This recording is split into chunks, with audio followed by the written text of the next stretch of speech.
السلام علیکم۔ کراچی میں ڈاکوں کی دہشت برقرار، ملزمان کی شو روم کے باہر بیٹھے 3 افراد سے لوٹ مار۔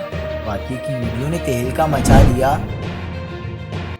تازہ ترین ویڈیوز کے لیے چینل کو سبسکرائب کر کے بیل آئیکن اور آل نوٹیفیکیشن پر کلک کریں۔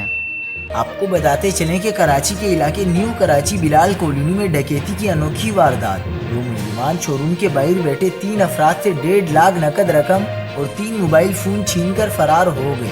پولیس کے مطابق لوٹنے والوں میں شو روم کا مالک اور اس کے 2 پارٹنرز شامل ہیں۔ واقعے کی سی سی ٹی وی ویڈیو کے مطابق 2 موٹر سائیکلوں پر 2 ملزمان آتے ہیں۔ دونوں ملزمان نے ماسک پہن کر چہرہ چھپایا ہوا ہے۔ ملزمان شو روم کے باہر بیٹھے تینوں افراد سے اسلحے کے زور پر لوٹ مار کرتے ہیں۔ مزاحمت پر ایک متاثرہ شخص پر تشدد بھی کرتے ہیں۔ واردات کے بعد موٹر سائیکل پر فرار ہونے والے دونوں ڈاکوؤں کو متاثرہ افراد پکڑنے کی بھی کوشش کرتے ہیں، تاہم وہ فرار ہونے میں کامیاب ہو جاتے ہیں۔ مزید خبروں کے لیے دیکھتے رہیے حق پاکستان نیوز۔